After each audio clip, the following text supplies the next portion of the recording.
should also say a solid game out of Lambo in that previous series. But here we go, we're getting into a fresh best of 3 and spawning in the top right hand corner of Equilibrium. We have the German Zerg player, the red Zerg representing Shopify Rebellion. It is Lambo.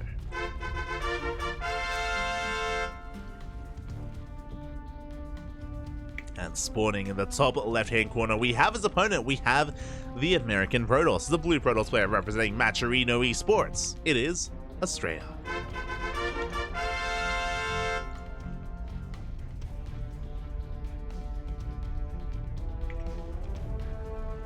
Oh, shout out.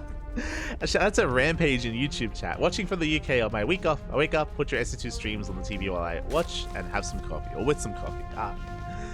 Glad that you're enjoying your time off as, oh my god, once again, Lambo going for the gold.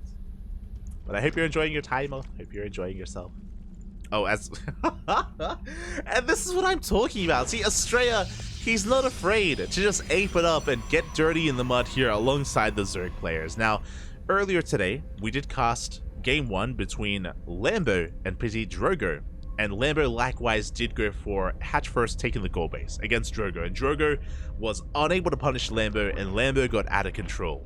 Here, Astrea, no fear whatsoever, just goes for the gold himself. Beautiful. Astrea now moving out with his probe scout, trying to get a read on what's going on. We'll eventually figure out that, of course, Lambo has also taken the gold. And I'm really curious to see how both players approach this, because I'm sure both Astrea and Lambo are going to be looking to try to punish the other player as well. So things are going to get interesting.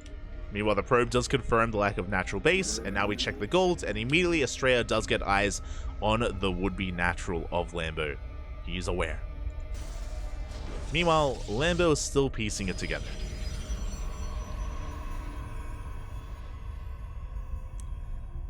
Lambo is still piecing it together here. As the Overlord is coming in, confirming the wall off at least. It is going to be, oh, actually a faster second gateway. A gate expand. We do have the rich testing gas guys are being taken as well. Lambo, he does commit, does get eyes on the missing nexus. He's where the base is, not where it should be. And immediately is going to be checking over to further south here. Oh boy. Now the question becomes, do we be hyper aggressive with Lings here? Do we go into Roaches? I feel like there's a lot more pressure on the Zerg player to try to punish this, but meanwhile, we have those 2 gateways up and running. Adepts are on the way, and they will come out in time to defend against the Lings. Or at least they should get out in time. There we go, Adepts making their way towards that mineral line. No shield battery yet, but we should be getting one soon. There we go, shield batteries in production.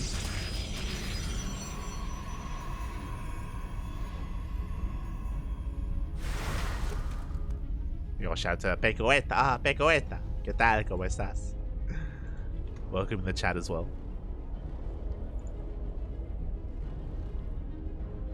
That was a strong game for Lamborghini. Dang, you autocorrect. You're an animal. Hey. It's the Lambo. But meanwhile, Lambo, he cut workers. He's link flooding. He's straight up link flooding across the map. He has recognized what has happened here from Astrea, and his goal here is to try to break the natural base. Do we get a good surface area on this gateway? The gateway is going to go down. Not a bad pick off here from Lambo. Adepts will shade away. And Astrea, he's well set up here at his natural, but what about the main? What about the main base, as this second gateway is going to go down as well? And Lambo, he's breaking in. This is also what I expected out of Lambo in Game 1 against Drogo. But the Lings, they flood into the main base. The natural is compromised. Stalker is going to be going down. Good probe drilling here from Astrea, but, I mean, what do we really have behind this? There's nothing to do with these Lings. Another Zelda's going to fall, and yeah, Astrea, he just has lost control of his main base. Going to be forced to stay on 1 base economy, essentially. We do get a big warping of Zelts, though. Zealots are warping in. 3 of them now. We're holding. Oh. I spoke too soon. As we get a surround, and these 3 Zealots are gonna get shut down. Big overextension from Astrea. Behind this, Lings are amassing. Considering heading towards that gold base. More probes going down. Good drone drilling here from Astrea once again. Adepts have arrived. Good positioning, but there are just so many lings. Just far too many lings here, and this should just be too much at this point. Yeah, good service area on the Zealots on the Adepts as well. We will clean them up. Once again, Astrea drone or probe drilling his heart out here with those workers. But it's a numbers game, and we just go straight for the kill in the Nexus. The Nexus will go down. And the question becomes, what do we have to defend? Units-wise, nothing. We have 3 Adepts. We have 3 Adepts, 3 of them, they're all of them actually across the map. We have 1 sentry. We have an overcharge. We have a force field. Adepts are getting damage done, but we lost 19 probes across the map, and Astrea just doesn't have enough. The overcharge is running out. We're killing even more workers here at the gold.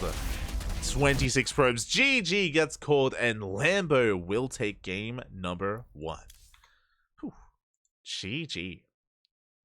I appreciate what Astrea was attempting there in that first game, going for the goal base. I loved it. But again, Lambo, upon recognizing how greedy Astrea was, he just hammered down that Z key, made nothing but lings, flooded across the map, and Astrea just didn't have enough to hold on. The big thing that was missing for Astrea was a shield battery. No shield battery, specifically at his natural base location to help maintain that wall, to keep that Stalker alive, and to actually try to buy some time for additional warp ins. Once that initial wall was broken, it was an uphill battle. An uphill battle for Astrea. Wasn't able to take it in the end, and with that, that is game 1 in the books for Lambo. And now we're getting into game number 2. Let's go. Let us go. It's going to be on Oceanborn.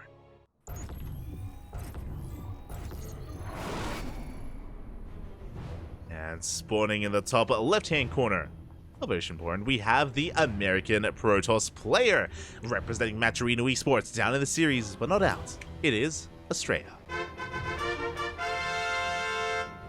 And spawning in the bottom right-hand corner, we have his opponent. We have the red German Zerg player representing Shopify Rebellion. It is Lambo.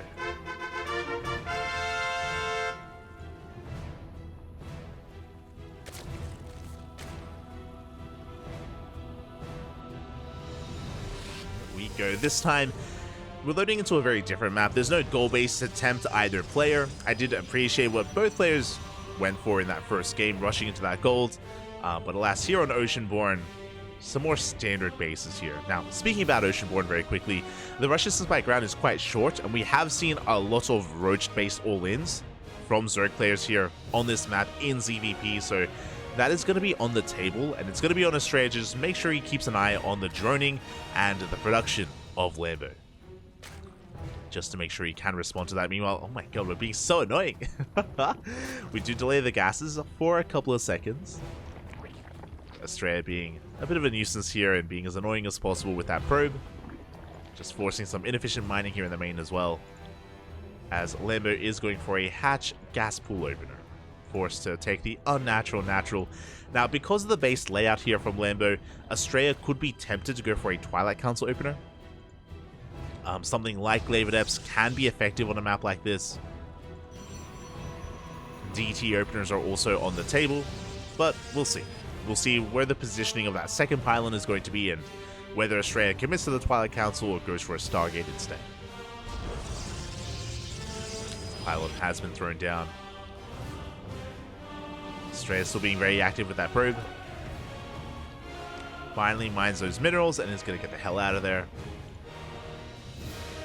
And we will settle ourselves into Oceanborn. Now Lambo just trying to get a read on what is going on. We can see that Warp Gate is going to be delayed here. And we see why. Stargate first. So Lambo also is aware that the Warp Gate was skipped and was delayed, so he should be aware that a Stargate opener is going to be upon him. He's aware of those timings.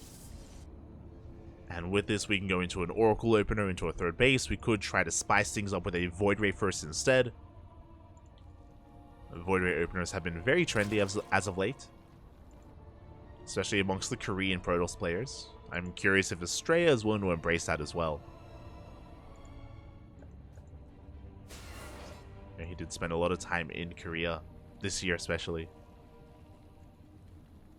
Adept's going to be threatening a shade. There it is. There's there's that Void Ray opener. Now, I'm really curious to see what Astrea does with this, because there's a lot available. As the Adept does get in, 2 worker kills already. Nice pickups. Very nice damage here, considering it's only 1 Adept.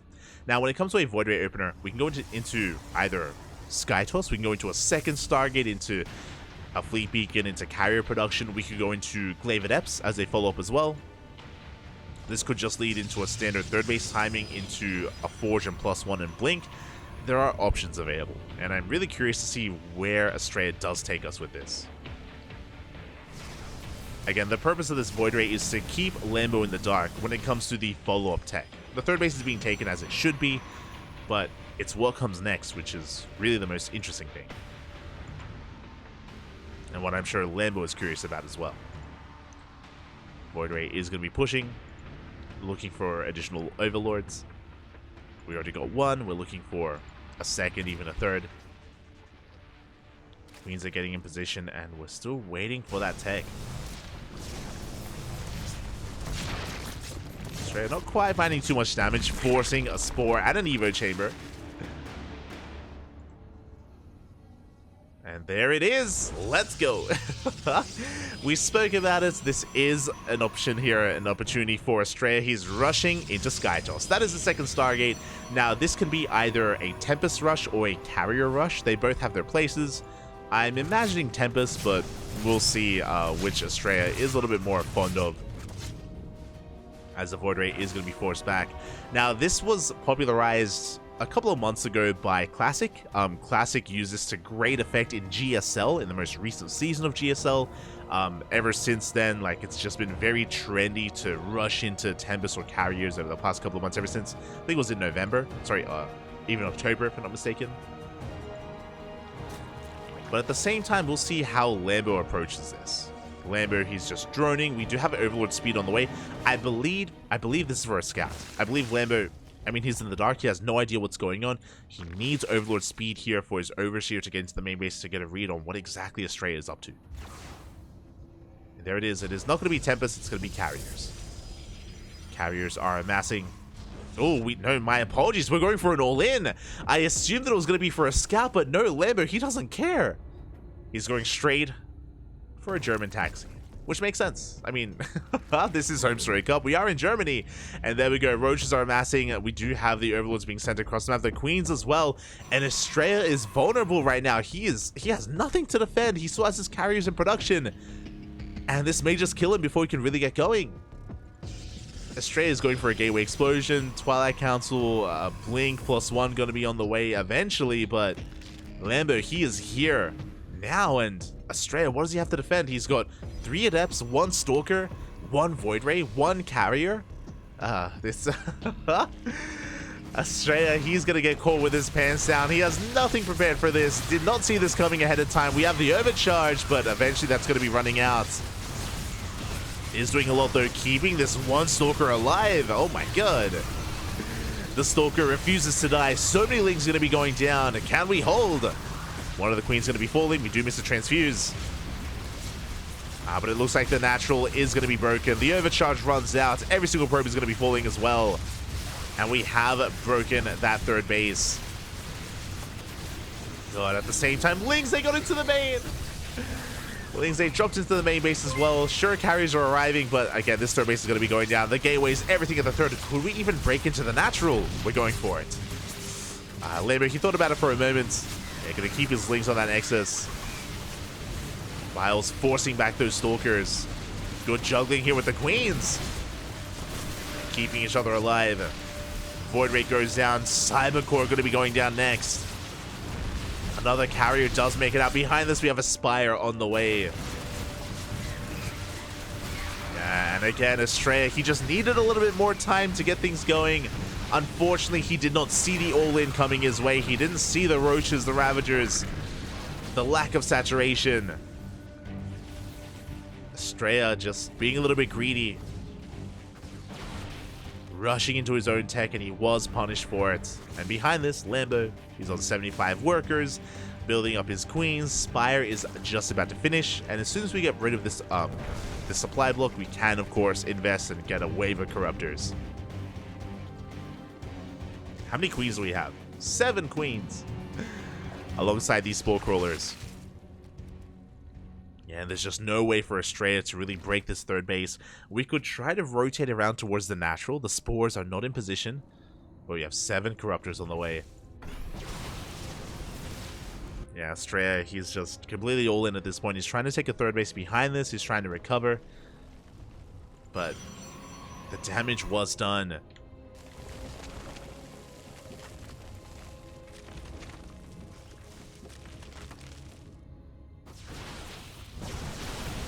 Like we can deny this 4th even, but even then we have corruptors amassing. We're going for the carriers. We're going for the dive. We force a recall. Taking down a void ray before the recall does pop. And there's nothing keeping Lambo back. He can commit. Again, in the lead up to Oceanborn, we in the early game we were even talking about how it is very common on this map for Zerg players to go for these big roach all-ins. I think we even mentioned the German taxi. Again, it's just because of the rush distance by ground, just because of the layout of Oceanborn as well. Speaking of, there we go. The creep highway has been set up. Lambo coming in with the second wave.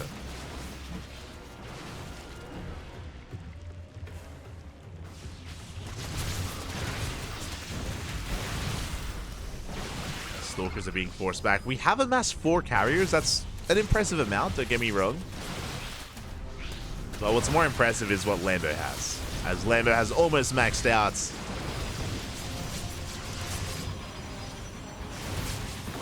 Almost at that 200 supply. A couple of queens do overextend. Some Ravagers as well. Nice pickles here from Astrea. Good force fields as well. We do pop the overcharge, keeping those carriers alive, but the piles are going to be connecting. They take down the shield battery, as it will eventually fall. The corruptors do overextend. Oh my god, every single corruptor goes down. Oh, but the piles were insane. These carriers barely do survive. The piles graze the carriers. Every corruptor falls, but it looks like we have enough to break this Nexus again for a second time. This has been a very impressive defense by Astrea, not gonna lie.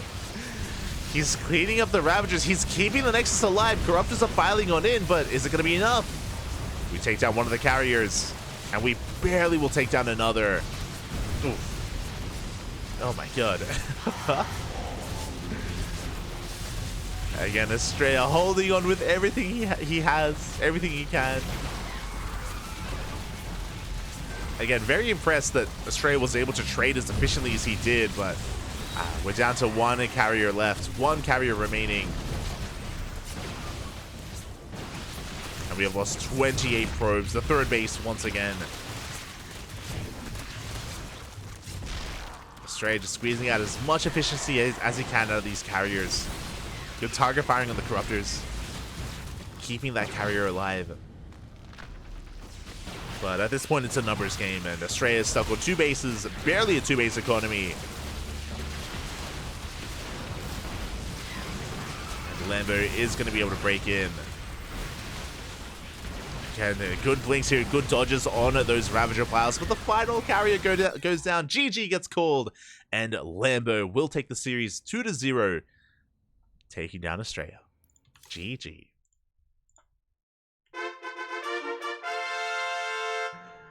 GG, well played, and oh boy, that was that was an intense series there. And I mean, I love what Astrea was doing, but it is really risky on Oceanborn. It's a bit of a give and take, right?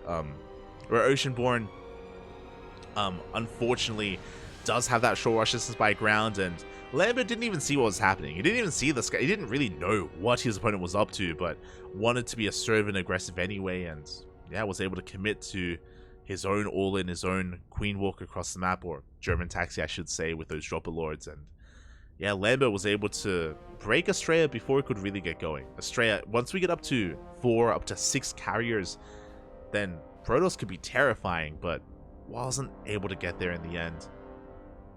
The map working against Astrea, and yeah, just a really bold move to go into that kind of play style on a map like Oceanborn, and Lambo was able to punish him, was able to break him before he could really get the ball rolling. GG. GG, well played.